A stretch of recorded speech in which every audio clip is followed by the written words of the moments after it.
Chris Rizzo is up next. Chris has a 30-minute presentation. This is Liva by Clear Mountain Properties. Liva is a shovel-ready residential development in Travelers Rest, South Carolina. That's what he's going to be presenting today. There's Chris. I see Mr. Met in the background too. That's a good looking photo of Mr. Right. Met there. Yes, absolutely. Chris looks great. I see it. There's Liva, live active at Travelers Rest. I love it. So without further ado, the next 30 minutes are yours, Chris. Go on. All right, thanks very much. And good afternoon, everyone. Really appreciate you spending the time with me today. Very excited to introduce myself, my firm, OZ Investment Opportunity Liva, which is a 152-unit ground-up residential project in Travelers Rest, South Carolina. So I'll plan to speak for about 20 minutes today and then leave about 10 minutes, hopefully, for any questions that come up. I'm going to start kind of at a high level talking about the overall market that we operate in, the upstate of South Carolina. I'll zoom into the specific city where this project exists. And then we'll talk about the project specifically. So with that, we'll kick it off. Again, my name is Chris Rizzo. I'm one of the principals here at Clear Mountain Properties. We are based in Greenville, South Carolina. Our mission is to be a real estate investment and development firm focused on achieving strong risk-adjusted returns for our investors while delivering a superior product that enhances the local community where each property is located. So through some numbers up there on the screen, you can take a look at a little bit of our track record. We were founded in 2018, really started getting going in 2019, originally with a focus on the Northern New Jersey real estate market, which is where myself and my partner were born and raised. In May of 2019, I took a trip down to Greenville, South Carolina, and I was blown away by the city, the vibrancy of the downtown, the really thoughtful urban planning that's been happening in this city, just all of the activity that was happening. So we bought a deal down here in June of 2019, and originally the thought was that it would be more of a diversification play. We would do deals primarily in New Jersey and maybe do some deals down here in South Carolina. And then as 2020 unfolded and COVID just fundamentally changed the landscape of real estate investment, it became clear that the Southeast and the Northeast were on very diverging paths for the next 10, 20, 30 years of growth. So late 2020, we decided to pivot the focus of the business away from the Northern Jersey market and really start to attack this upstate South Carolina market, which is comprised of 11 counties. The two main cities are Greenville and Spartanburg. And for a whole host of structural, economic reasons, which I'll get into in a minute, this area is experiencing just tremendous growth. So as we dove into this market and started doing more and more deals, what's happened organically really over the last 4 or 5 years is the entire portfolio became concentrated in this upstate region. We stopped doing deals in North Jersey. We really started to build out the infrastructure of the firm. And by that, I mean, in 2023, we opened an office down here in Greenville. We brought property management in-house, and we really started building out our development team. And then in 2024, my partner and I moved down full-time with our family. So that we are now full-time South Carolinians, been here almost a year and a half already. And I can say that quality of life is a real thing down here. I never thought I'd leave New Jersey. And now when my friends ask me, I tell them I will never go back to New Jersey. So it's been wonderful being down here, both from a professional and a personal standpoint. In terms of the way we view the world and our thesis as a firm, so we've got a very specific thesis, and it's going to sound rather obvious when I say it, but we're extremely location driven. And by that, I mean, as I mentioned, Greenville and Spartanburg are the two main cities in this area, but there's a whole host of other suburbs that are experiencing this growth renaissance that the upstate is going through. So what we look to do is be in downtown locations, whether it's Greenville, Spartanburg, or one of these suburbs. So if we can identify a city that's got really cohesive leadership and cohesive from a vision standpoint of how they're going to harness this growth and the way they want to see the city develop. If we can find that, and then we can find really well located assets at attractive valuations, we get interested. If there's hair or complexity on the deal, that's stuff we really dig into. We've created value in a number of situations, digging into hairy and complex deals that others kind of shy away from. So kind of the nature of the upstate is there's a lot of land. This area was never overbuilt. And so you can build tract housing, or you can build suburban multifamily in a lot of locations. That to us is commodity product. So we want to be downtown, where people want to live and work and play. And again, if we can find well-located assets at an attractive valuation with complexity, we'll dig in. We're asset class agnostic. We've done multifamily, industrial, mixed use, and we just went under contract to buy a Class B minus office building in downtown Spartanburg, and we're going to be buying that for a very attractive valuation. So the project that I'm here to discuss today, Liva, really fits into that thesis, as I'll get into as we continue here. So these are some of the team members here. This is kind of the leadership of the firm. I'm Chris Rizzo, obviously. My partner is Zach Schulruff. Two of the team members who are going to be most heavily involved and have been most heavily involved in this project are Mackenzie Pace. She's our head of asset management. She's been in property and asset management for over 15 years now. We've executed a number of successful projects with her heading up that division for us. And then James Houston, who is our development manager. And he, in his career, has successfully delivered over 1,000 multifamily units and over 2 million square feet of industrial. So we're bringing a lot of experience to the table with this project. Here's an overview of our holdings in upstate South Carolina.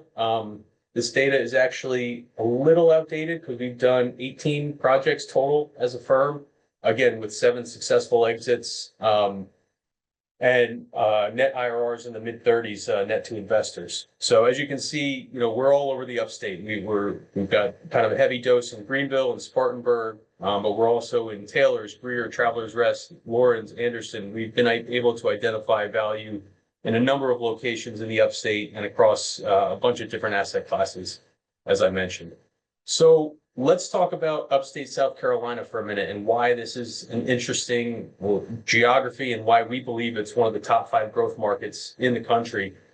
So for those who are not familiar, the story of upstate South Carolina is job creation. For a host of fundamental factors, investment and job creation are exploding in this region. As you can see from this slide, in the 5 years from 2020 to 2024, the upstate has seen $12.4 billion of capital investment, and nearly 27,000 jobs were announced in that same time frame. In 2025, the upstate has announced over $6.6 billion of capital investment and another 3,000 new jobs. And as you can see in this slide, South Carolina has received a number of accolades in the recent past for a whole host of metrics. It's extremely business friendly, it's got substantial population growth, and it's got huge quality of life. Now, historically, this region has really been a stronghold for manufacturing, distribution, logistics. Given the history of the upstate, it used to be the textile capital of the world, and its proximity to major highways and rail networks. It has the workforce and the distribution network in place to attract major manufacturers. So BMW, Michelin, they came to town about 35 years ago. But really since 2020 and with COVID and all the fundamental changes that came with that, especially to supply chains, all of those changes really strengthened the upstate's position as kind of a leader in manufacturing, distribution, logistics, especially given its connectivity to the eastern seaboard ports like the Port of Charleston. It connects directly to the Port of Charleston via overnight rail, where it hits the inland Port Greer. And then from there, cargo can go, it can hit 50% of the US population overnight by truck. So there's extreme efficiency in this area of the country from that standpoint. And so you have this very historically strong kind of blue collar portion of the economy, and that's really only getting stronger, again, coming out of COVID and some of the effects of that. But what we're really excited about is now we're seeing this market start to mature, and it's in the early stages of its maturation process. And what I mean by that is this region is now attracting high-tech, leading-edge companies that are really set to transform the backbone of this upstate economy. Some of the fastest growing sectors in the upstate are biotech and life sciences, advanced manufacturing, energy storage, and data centers. So I mentioned about $6.6 billion of capital investment in the upstate announced in 2025. Of that $6.6 billion, 85% of it is in advanced manufacturing, data centers, or biotech. So, and you can also see on this slide some of the announcements that were made in 2024 by some of the largest tech companies in the world. Now, this region also graduates over 22,000 college-educated graduates every single year. And so now this homegrown, highly educated workforce and this talent, where they used to graduate and go to Charlotte or Atlanta for jobs, are now staying put and taking advantage of these, kind of economic tailwinds and opportunities that didn't exist 5-10 years ago. And so we're really excited to see this transformation take place. We tell people we're in the second inning of the growth story here in the upstate. The parallel is this is like buying into Charlotte or Raleigh 10-15 years ago, before those markets really became kind of primary markets on the national stage. That's the transformation that we see happening here in the upstate. Again, a big part of what makes this region special and a big reason why companies are so interested in coming down here and making this a headquarters or regional headquarters is its quality of life. Over the last few years, this region has received numerous accolades. In 2024, it was named the number 4 best place to live in America by U.S. News and World Report. In 2023, it was named the 14th best place to travel in the world by the New York Times. It's consistently popping up on lists of best places to live, best food scenes, friendliest places, high quality of life. And again, as someone who lives here now full time with 3 young children, I can attest to the superior quality of life that exists in Greenville and the upstate at large. And in fact, we were just awarded our first Michelin star a couple of weeks ago. The food scene here is actually pretty incredible. So now kind of drilling down here into Travelers Rest, when you see all the activity and all of these factors that are coming together in the upstate, I think you can understand why we're excited about our project in Travelers Rest. Sorry there. So Travelers Rest is a very short 15-minute drive to downtown Greenville, and it's got direct access to Greenville via the Swamp Rabbit Trail, which is a trail system that runs throughout Greenville and Greenville County. It's been an economic development wonder. It was an old rail system that they paved over, and it's extremely popular for runners, bikers, and people just out taking a walk. So it's been an incredible system that's really helped connect a lot of cities in Greenville County and driven a lot of economic activity. Travelers Rest itself boasts a very affluent population with an average median income of north of $1 million. And it's got its own unique vibe. It's very eclectic, upscale, bohemian, this feel that's driven by access to this outdoor lifestyle and amenities. Again, it's highlighted by the Swamp Rabbit Trail, and it's really hard to overstate the popularity of that trail system. And so over the last 5 to 10 years, Travelers Rest has seen an explosion of retail development. It's got a wide variety of food and beverage, retail and entertainment options.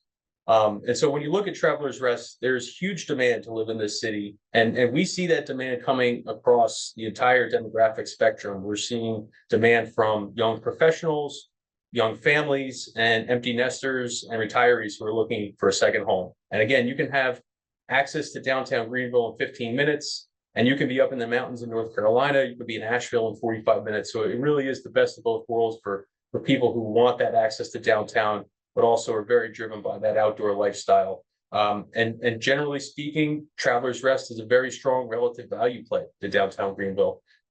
Downtown Greenville, multifamily occupancy is over 95% right now, and rents are 35 to 45% higher than what we project at Liva. So you really get tremendous relative value here when you're talking about living in Travelers Rest. So right now, talking about Travelers Rest and what the city is focused on, the city is currently focused on growing and expanding its downtown footprint. And this slide highlights the streetscape and road improvements that the city is actively under construction with along North Poinsett Highway, which runs east and west off Main Street of Travelers Rest.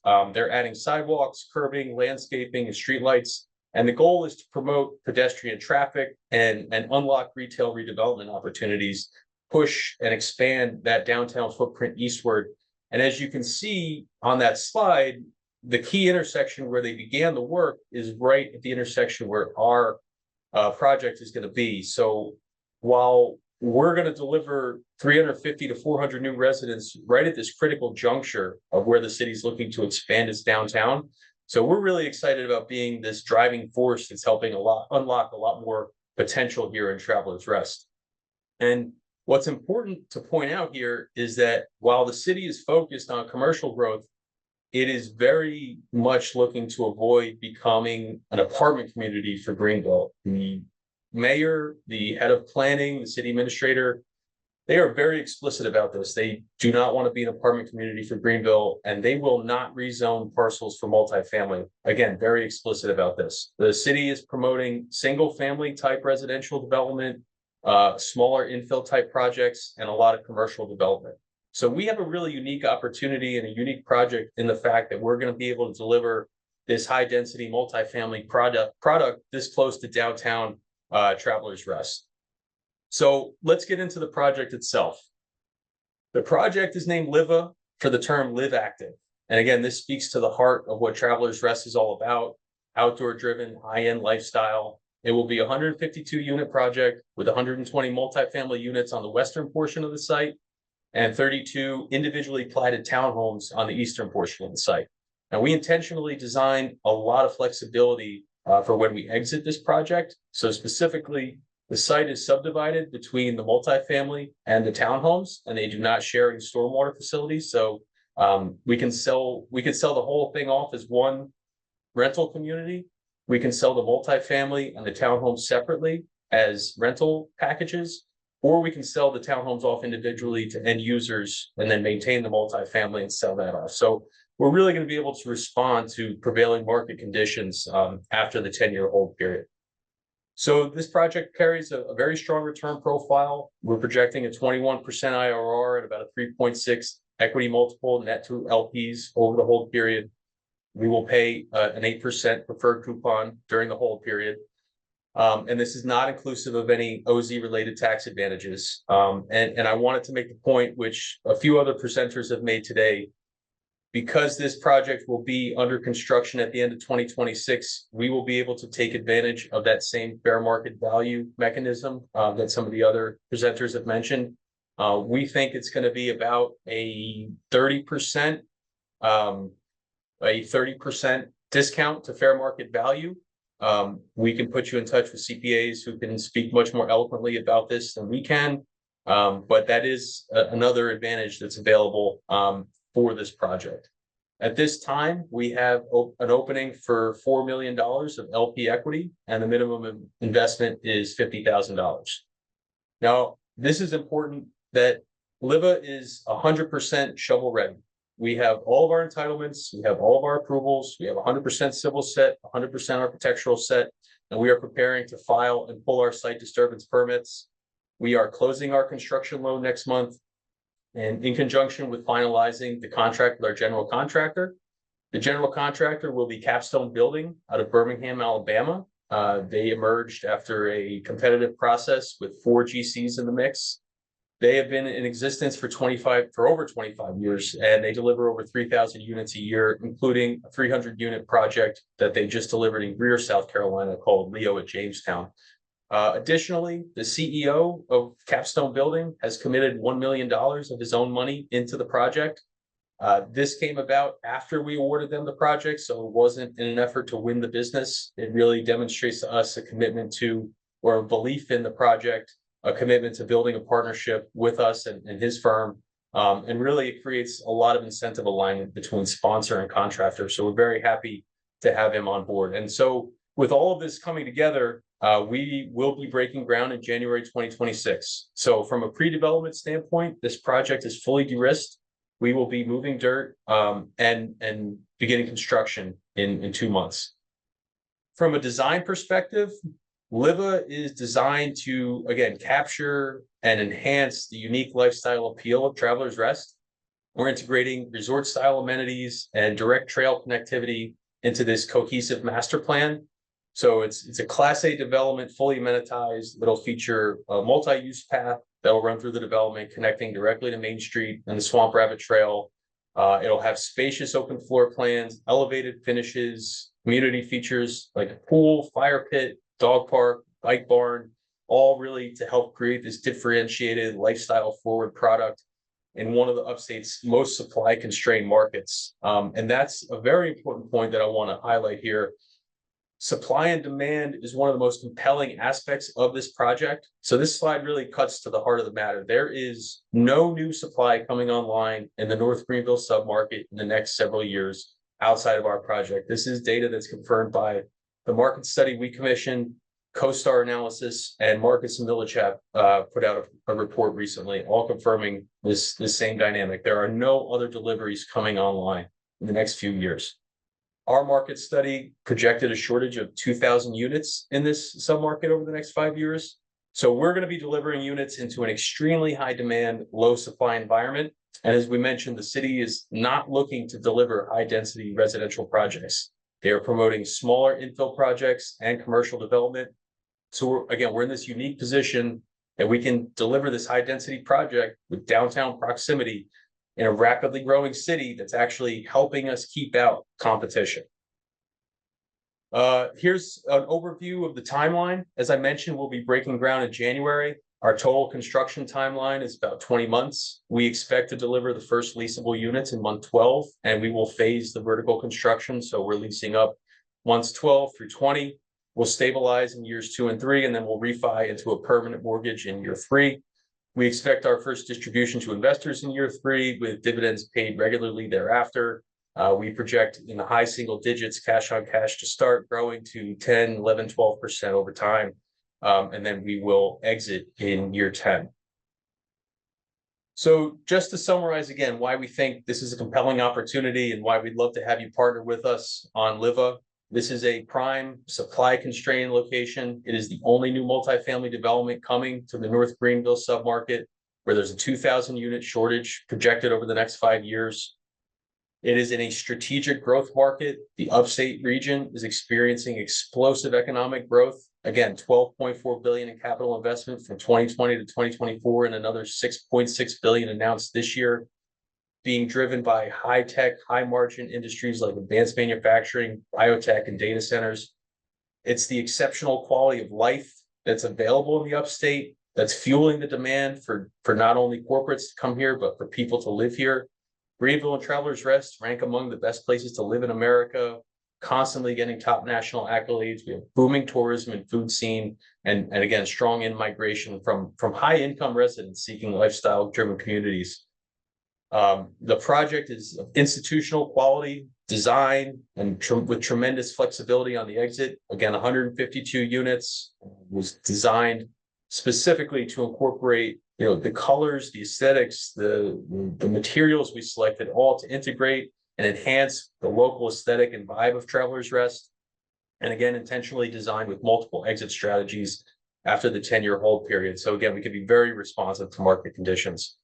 We have a very strong return profile here, forecasting a 21% IRR and a 3.6 equity multiple net to LPs. Again, before factoring in any additional OC tax benefits and the fair market value benefit at the end of 2026. It's a fully de-risked, shovel-ready project. We have all of our entitlements, approvals, full civil and architectural sets in hand. Construction loan closing next month, groundbreaking scheduled for January 2026. And you're getting, if we're able to partner together, you're going to be partnering with an experienced sponsor who's aligned with you. Again, we've done 18 projects. We've had 7 successful exits. We've got a lot of experience on the team with our development manager delivering, 4+ figures of multifamily units and 2 million square feet of industrial in his career. And our general contractor investing $1 million of his own personal capital. So really ensuring strong execution and alignment with all of our investment partners. So with that, I will say thank you, and I'm happy to take any questions at this time. Perfect. Well, thank you, Christopher. We did just have a question. What's Chris's email address? So I posted his email address in the chat, chris@clearmountainproperties.com. Thank you for that question. Let's see. We also got a comment from Joe. Joe says, love the maximized usage of such an awkward parcel. Congrats. That's a comment from Joe for you there, Chris. Had a few questions from Brad. Want to get to, I don't know if Brad's still here or not. He said he had to hop at 3, but we'll get these answers to him one way or another. Brad says, Chris, neat deal. Same question as earlier presenter. He asked this. Let's see. The question is, what's the total project cost and status? He has a bunch of questions. I'll kind of get to them one or two at a time here. What are the total project costs and the status of approvals right now? So it's about $40 million total project cost. And again, we're 100% shovel ready. We have our entitlements, our approvals, and we will be pulling our land disturbance permit next month and breaking ground in January. Good. So everything coming together pretty quickly here in the next few weeks, it sounds like. What is the status of your GMP? We have final pricing from our contractor. We have our attorney reviewing the contracts from the contractor. We will be wrapping that all up kind of in conjunction with the loan closing scheduled for next month. And what is the preferred return to investors? And is there a development fee or other fees to developers? 8% preferred return. Yes, there's a development fee. If there's interest, please reach out. Happy to dig into all the details. We can give you the pro forma. We can go through all the fees and the entire structure for the project. Is the details on the waterfall in there as well, or anything to say about the waterfall absolutely. here? Happy to discuss all that if there's interest. Sounds good. One more question from Brad says, how are cost overruns handled? So, I mean, we've got, over a 5% contingency built into our budget. So, we're planning for cost overruns. The most challenging aspect of this build will be the site work portion. We did 3 rounds of geotech testing, the last round specifically after we had our site plan finalized to try to help mitigate and minimize any surprises during that portion of construction. But again, we've got over 5% contingency built into our budget, and having the CEO of the general contractor invest 7 figures of his own money gives us a lot of comfort that the incentives are aligned and that the project will get finished and will get built on time. Capstone is an extremely experienced GM. And I should have mentioned this as well. Our development manager has worked with Capstone previously on projects, specifically during COVID, when there were cost overruns, when there were supply delays, and Capstone was there every step of the way, working with James on his projects to make sure that they were still delivered on time and on budget. There's a related question just came in a moment ago from Muru asking, how was your past project on cost overrun? And if there was an overrun, is there a capital call? Which are we talking about, a specific project or? I'm not sure. I'm having a hard time understanding the question. So I can say on our last development project, any past project. Sure. I mean, we've experienced cost overruns on past projects. We've always been well capitalized and able to withstand those cost overruns. Our equity investors have never taken a hit on any of our development projects. They've always made their return, and we've never issued a capital call on a development project. Very good. Great answer. Let's see, another question from Brad that came in. I think you just addressed it, but maybe you can repeat your answer. How much cash equity will the sponsor / developer be investing in the deal? I'm happy to answer that specifically if there's real interest in the project. We will have our own cash in the deal. It'll be a small percentage of the overall equity raise, but we will have cash in the deal. I mean, we've put close to $1 million of our own capital into the deal thus far, just in pre-development costs and getting it to this point. So we're heavily invested in this project already, and we will maintain exposure to the project during construction and during the entire hold period. SK just chimed in saying many have mentioned de-risking, but the elements of that are not clear. Maybe you can draw a little bit of a distinction between how your project is de-risked and in what way, if you can just go into a little bit more detail on that. Sure. Yeah. So we're de-risked from a pre-development standpoint in that we have all of our entitlements, all of our approvals. We're closing our loan next month. We're finalizing our contract with the contractor. We've actually proceeded with a limited notice to proceed on lumber, on trusses, and electrical equipment, locking in pricing that's near the bottom of the last 10 or so years. So to the extent, at this point, the risk for this deal is construction. And specifically site work phase of construction. Once we have our site work complete, the vertical, nothing's ever easy, and I don't want to gloss over it, but the vertical will be much easier than the site work. So really, the next 9 months are the biggest risk factor for this project. As any developer will tell you, you don't know what's under the ground until you dig it up. So but from a pre-development standpoint, having to get entitlements, your zoning, getting approvals, all of that is behind us. So you're able to invest in a project that will be moving dirt in January. The structure of our loan is going to allow us to start construction. We don't have to have the 100% of the equity fully funded into the bank day one. So we will be moving dirt and we'll be able to raise on the run as needed. But you're de-risked from an entitlement and approval standpoint. Perfect. Chris, great presentation. I believe we are out of time. It looks like I think we've answered all of the questions in the chat and the Q&A as well. If you have any other questions for Chris, you can reach him via his email address. I posted it in the chat a moment ago. It's also on the screen right now, chris@clearmountainproperties.com. Chris, thank you so much for your support of OZ Pitch Day and being on here to present this afternoon. Really appreciate your time. Thanks for having me, and appreciate everyone's time. Thank you very much. Thank you, Chris.